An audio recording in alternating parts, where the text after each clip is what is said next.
Hey everybody, my name is Jason Duncan, and no, I'm not a math teacher. Actually, there was one year when I was a school teacher that I taught math, and coincidentally, it was the last year I taught. Maybe that has something to do with it. Maybe it doesn't. But anyway, I'm here today with you on our Friday sales tip, and I want to share something with you called sales meeting math. Now, I'm going to tell you that I learned this when I was listening to the Advanced Selling podcast with Bill Caskey and Brian Neal, and I'll put the link to their podcast, the information about their podcast in the show notes or in the notes below the video here and also on the screen. But I learned this from them. They had a guest on that talked about this, and I thought this was a really interesting concept. And I even took this and applied this to what we do with our sales team and talked with them about what that means for them. And what I want to do today in our sales tip is go through this meeting math with you. Now let's talk first of all about this. So you've got here on the chart that the average deal size is a certain dollar amount, and then your closing rate is a certain percent, and then that gives you the value of each proposal delivery meeting. So let's say, for instance, that your average deal amount is $100,000. So that means that if you look at all the deals you've ever done, you've got in the last year, on average, they're worth $100,000. And let's say, for the sake of conversation, that your close rate on those deals is 25%, which is actually really high. Of course, we know that that's kind of high, but there are companies and there are salespeople that are doing that. So let's pretend for a minute, because the math is easier, that a quarter of those, 1 in 4 of those, actually close. What does that mean? That tells you that your proposal meeting, every single time you sit down with someone to propose them to buy from you, you're giving them a proposal and you're asking them to buy. Only 1 in 4 will buy, but that means that every proposal meeting is worth $25,000. Now, if you knew that today you're going out and you're pitching a proposal to somebody, that meeting, they were going to write you a check for $25,000 at the end, and the next meeting you propose, they're going to write you a $25,000. The next meeting, they're going to write you $20,000. Every single meeting you went on, they were going to write you $25,000 if you did the meeting right. How would you show up? Would you be on time? What would you wear to that meeting? Would your breath smell good?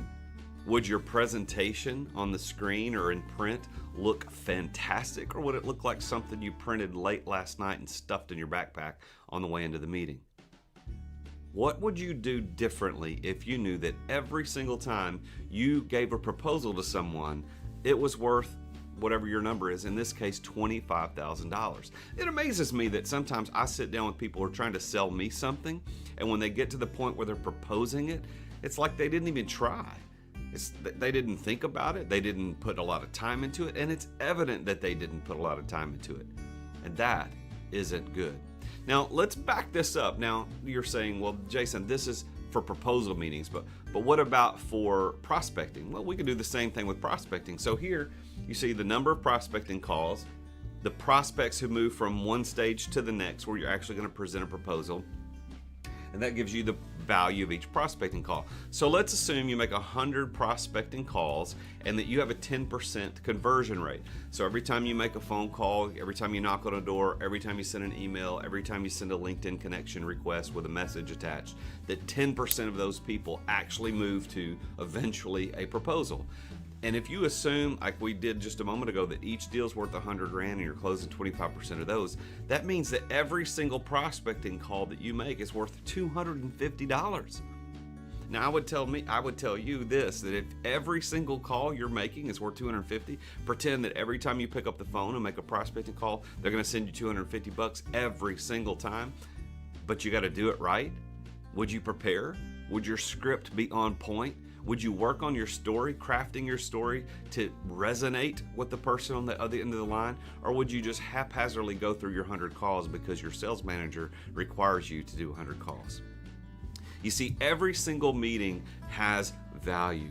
Everything you do in the sales process has a dollar amount attached to it. You've got to go through a certain number of no's before you get to the yes. The trick is you don't know how many no's it is. You don't know which one is a no and which one is a yes.